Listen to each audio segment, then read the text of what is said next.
रश्मि की उम्र यही कोई 20-22 साल की होगी। 2 साल पहले बस दुर्घटना में उसके माता पिता का देहांत हो चुका था। उसका इस दुनिया में अपना कहने वाला कोई भी नहीं था। रश्मि को पढ़ने का बहुत शौक था। उसके पिता उसे कलेक्टर बनाना चाहते थे। उन्होंने रश्मि की पढ़ाई में कोई कसर नहीं छोड़ी। मगर उनकी अचानक हुई मौत से जैसे रश्मि के सारे सपने बिखरने लगे।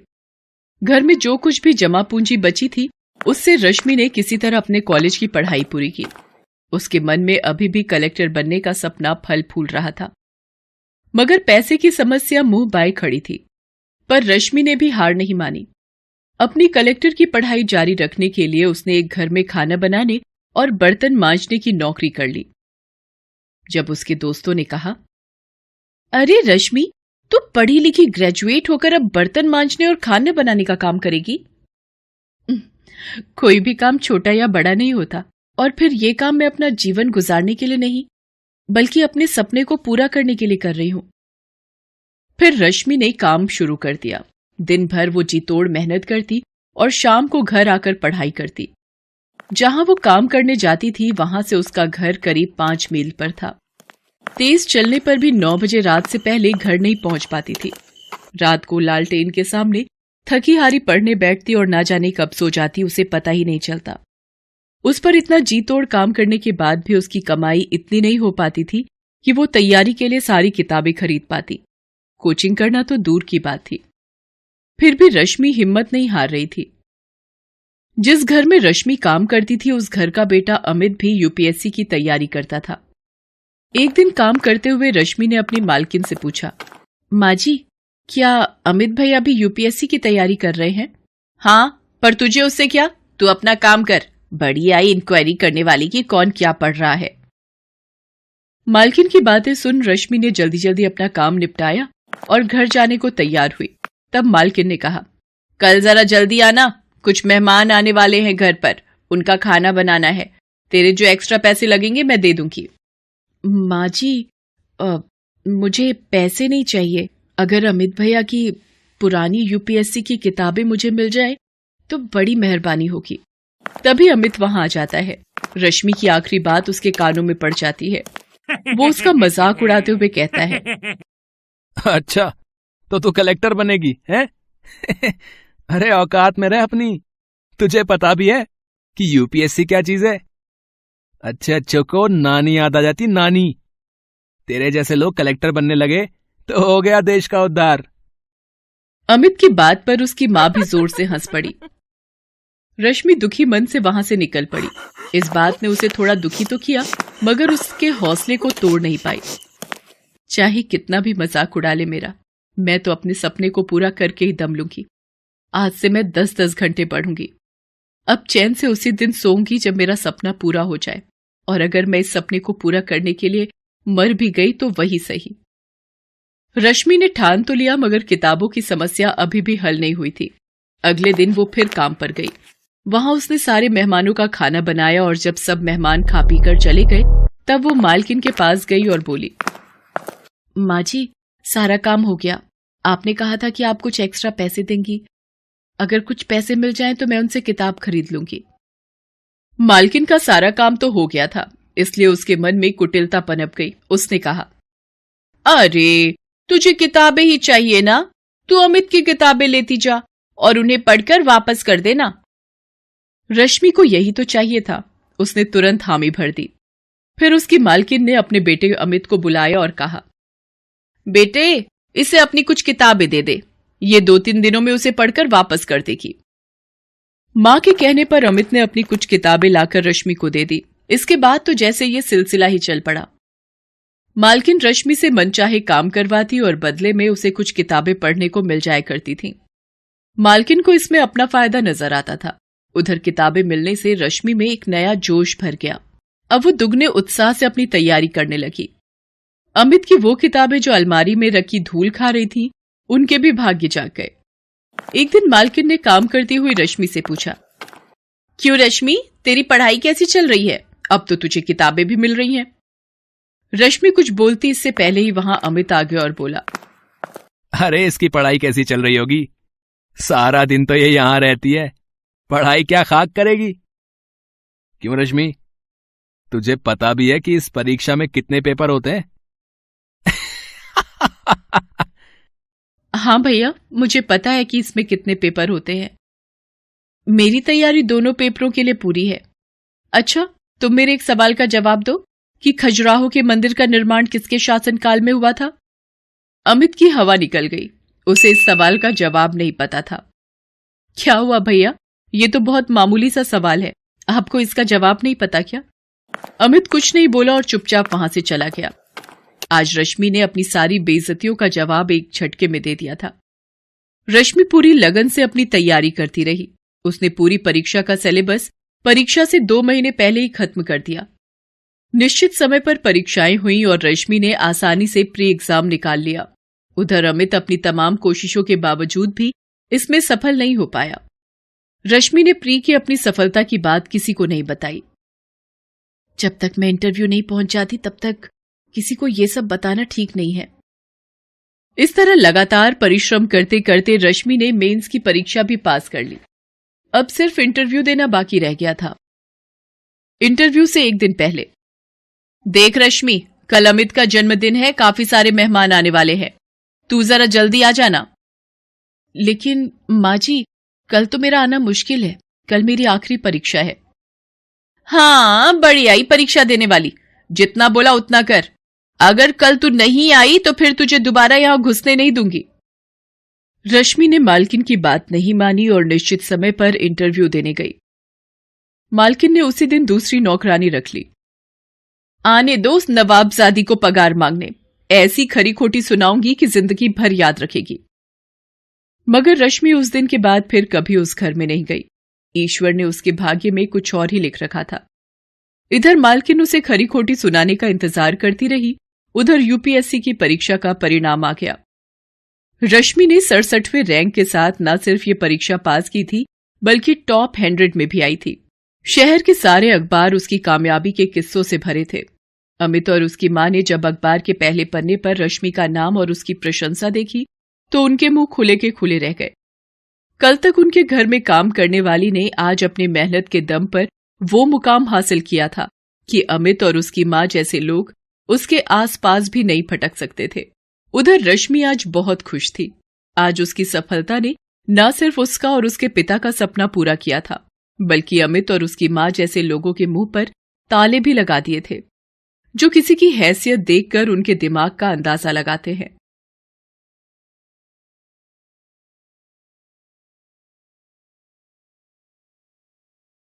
ये कहानी है दीपलाल की। 3 साल पहले वो अपने परिवार के साथ गांव छोड़कर शहर आ गया था। उसके परिवार में उसकी पत्नी कमला और 6 साल की बेटी मीना थी। दीपलाल एक ठेकेदार के नीचे काम करता था और बस स्टैंड के पास ठंडे पानी का ठेला लगाया करता था। ठंडा पानी, ठंडा पानी, ठंडा पानी, गर्मी को दूर भगा लो, ठंडे पानी से अपनी प्यास बुझा लो। 2 रुपए, 2 रुपए, 2 रुपए, सिर्फ 2 रुपए। चिलचिलाती गर्मी है, सड़कें लगभग सुनसान हैं। इक्का दुक्का लोग ही आ जा रहे हैं। 1-2 ग्राहक भी उसकी दुकान में पानी पीने आते हैं और पानी पीकर चले जाते हैं। लेकिन दीपलाल अपनी आवाज लगाना नहीं छोड़ता। थोड़ी देर में एक हाथ रिक्शे वाला जिसका नाम जगन है, वो उसके पास आता है और अपना पसीना पोंछते हुए कहता है, अरे दीपलाल, फटाफट ठंडा पानी पिला दे यार भाई। ये ले जगन, ये ले। काम बहुत मंदा है दीपलाल। इस कोरोना बीमारी के कारण लोग बहुत कम नजर आ रहे हैं भाई। बहुत बुरा हाल है जगन भैया। सुबह से मात्र 20 रुपए कमाए हैं, कुछ समझ नहीं आ रहा। ऐसे में घर कैसे चलेगा? सुनना, कुछ पैसे उधार देना यार, अगले महीने लौटा दूंगा। अरे सबका बुरा हाल है दीपलाल। मेरे पास ये देख, मात्र 50 रुपए है। इसी में दाल और चावल खरीद कर ले जाना है। मैं तो सुन रहा हूं कि फिर से लॉकडाउन लगने वाला है। अरे शुभ शुभ बोल यार, ऐसा हुआ तो सड़क पर आ जाएगा मेरा पूरा परिवार। तभी एक ग्राहक उसकी दुकान पर आया। वो मोबाइल से बातें करते हुए दीपलाल से पानी मांगता है और वो फोन पर बातें करने लगता है। अरे तुम भी कमाल करती हो, टीवी नहीं देखा क्या? 2 दिन बाद फिर से लॉकडाउन लग जाएगा। तुम सारे जरूरी सामान की लिस्ट भेज दो, मैं शाम को सब लेता आऊंगा। दीपलाल ने जैसे ही ग्राहक के मुंह से लॉकडाउन की बात सुनी, उसका कलेजा मुंह को आ गया। ना तो घर में 2 दिन से अधिक का राशन था और ना ही इतने पैसे थे कि वो कुछ दिनों का राशन खरीद ले। शाम को जब वो घर लौटा तो उसने अपनी पत्नी से ये बात बताई। लॉकडाउन की बात सुनकर उसका चेहरा भी उतर गया। हे भगवान, फिर से लॉकडाउन, अब क्या करेंगे हम लोग? मेरी कुछ समझ में नहीं आ रहा कमला। हम गरीबों की भगवान वैसे ही हमेशा परीक्षा लेते रहते हैं। इस बीमारी ने तो लगता है हम गरीबों को भूखे मारने का सोच लिया है। रात को सोते वक्त दीपलाल फिर से अपनी पत्नी से बातें करता है। कमला, घर में खाने की चीजें लगभग खत्म हो गई हैं। लॉकडाउन के बाद तो काम भी ठप ही हो जाएगा। मैं सोचता हूँ हम सब गांव लौट चलते हैं। कम से कम वहां रिश्तेदार हैं, अपने जानने वाले लोग हैं, वो कुछ ना कुछ मदद तो करेंगे ही। और वैसे भी यहाँ भूखे मरने से अच्छा है कि अपने गांव में अपनों के बीच जाकर रहें। और अगर किस्मत में मौत ही लिखी होगी तो अपनों के बीच अपनी मिट्टी में जाकर मरेंगे। लेकिन जाएंगे कैसे? अपना गांव तो यहाँ है नहीं, पूरे 1500 किलोमीटर दूर है। टिकट के पैसे भी तो नहीं है अपने पास। अरे तू उसकी फिक्र मत कर, मैं कुछ ना कुछ जुगाड़ करता हूँ। दीपलाल अगले दिन ठेकेदार के पास गया। उसका पानी का ठेला उसे वापस किया और 15 दिन जो उसने काम किया था उसके पैसे मांगे। उसके 900 रुपए बनते थे, लेकिन ठेकेदार ने उसे 300 रुपए ही दिए। जब दीपलाल ने उसका कारण पूछा तो उसने बोला, अभी बहुत मंदी है। दीपलाल को बहुत गुस्सा आया, क्योंकि वो अपनी मेहनत की कमाई मांगने गया था। कोई भीख तो नहीं मांग रहा था ठेकेदार से। वो चुपचाप अपने घर लौटने लगा। ये बड़े लोग बहुत बेईमान होते हैं, हमारी मेहनत का पैसा रख लेते हैं, लेकिन अफसोस भगवान इन्हें ही अमीर बनाता है। कभी कभी तो लगता है कि भगवान सिर्फ अमीरों के लिए है, हम गरीबों के लिए नहीं। दीपलाल अपने में ही खोया चला जा रहा था। उसके घर के रास्ते में ही रेलवे स्टेशन आता था। अचानक रेलवे स्टेशन के बाहर उसकी नजर गई। वहां हजारों लोगों की भीड़ दिखाई दी। किसी ने हाथों में बक्सा तो किसी ने सिर पर पोटली रख रखी थी। उनमें से कई लोगों को वो जानता था। वो उसकी तरह ही प्रवासी मजदूर थे जो अपने अपने गांव से इस शहर में कमाने के लिए आए थे, लेकिन अब लॉकडाउन के डर से अपने घर वापस लौट रहे थे। तभी उस भीड़ में उसे जगन अपनी बीवी के साथ दिखाई दिया।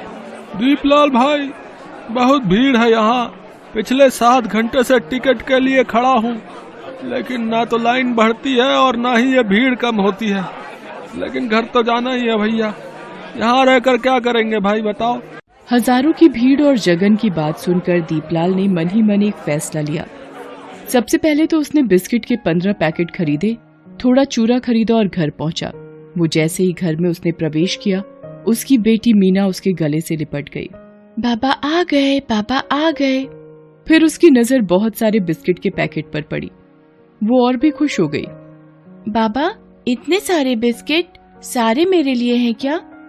हाँ, लेकिन इसे अभी नहीं खाना है, इसे रास्ते में खाना है। हम लोग गांव जा रहे हैं। गांव? हाँ बाबा, चलिए ना, गांव मुझे बहुत अच्छा लगता है।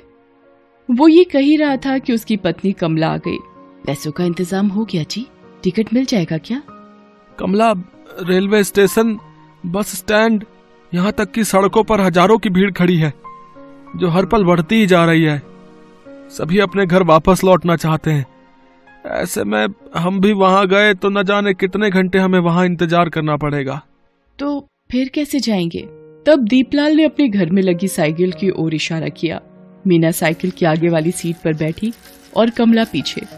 जो भी थोड़ा मोड़ा सामान था, कमला ने उसे पोटली में बांध कर रख लिया। दीपलाल साइकिल से ही अपने गांव की ओर चल पड़ा। कड़ी धूप में दीपलाल साइकिल चलाए जा रहा था। पसीने से उसका शरीर तरबतर हो गया था। पांव दुख रहे थे, लेकिन उसे तो अपने गांव जाना था। रास्ते में मीना और कमला दोनों को जोरों की भूख लगी, तो दीपलाल ने साइकिल को एक पेड़ के नीचे खड़ा किया। सबसे पहले तो सबने साथ लाए बोतल से पानी पिया, फिर थोड़ा चूरा खाया। मीना बिस्किट खाते खाते पूछ रही थी, बाबा, हम कितनी देर में अपने गांव पहुंच जाएंगे?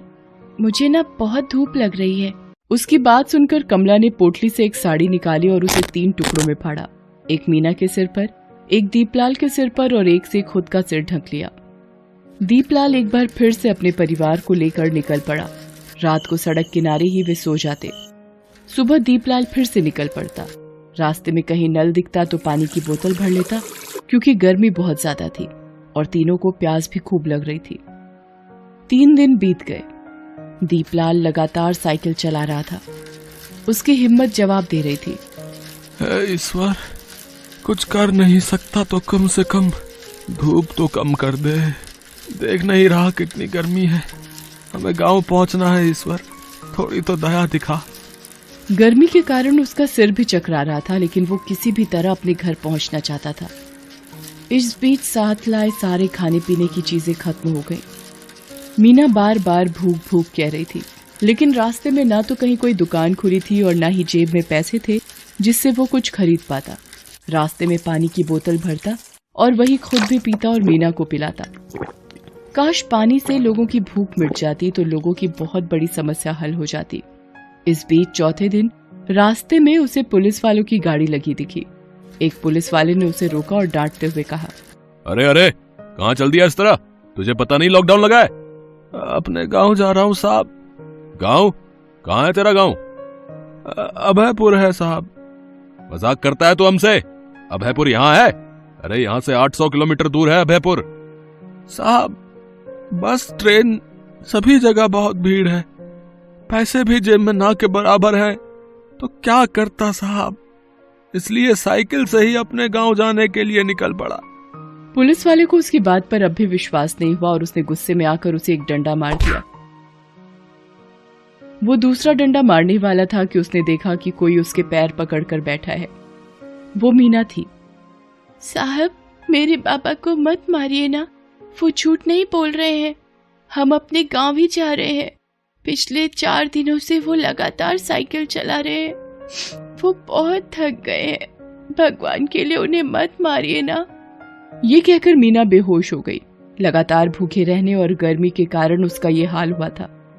पुलिस वाले को मीना की यह हालत देखकर उस पर दया आ गई। पहले तो पानी के छींटे से उसे जगाया, फिर पूरे परिवार को पुलिस वालों ने भरपेट खाना खिलाया। साहब, आप लोगों का एहसान मैं जिंदगी भर नहीं भूल पाऊंगा। भूखे को खाना खिलाने से बड़ा पुण्य और क्या हो सकता है साहब। लेकिन अब हमें इजाजत दीजिए, हमें अपने गांव पहुंचना है। जरूर इजाजत देंगे, लेकिन अब तुम लोग साइकिल से अपने गांव नहीं जाओगे। हमारे साहब ने तुम लोगों के लिए गाड़ी की व्यवस्था कर दी है, तुम लोग उसी से जाओगे, ठीक है? ये सुनकर दीपलाल और कमला फूट फूट कर रोने लगे। मीना की भी आंखों में आंसू थे। अगले दिन वे अपने गांव पहुंच गए। गांव के पेड़, वहां की मिट्टी, वहां की हवा, सबने उनका स्वागत ऐसे किया जैसे कोई बिछड़ा हुआ फिर से वापस लौट आया हो। दीपलाल ने अब कभी भी गांव से बाहर ना जाने का सोचा। वो वहीं सब्जियां उगाने लगा। कमला भी उसकी मदद करती। वे सभी अपने गांव वापस आकर बहुत खुश थे। Thanks for watching.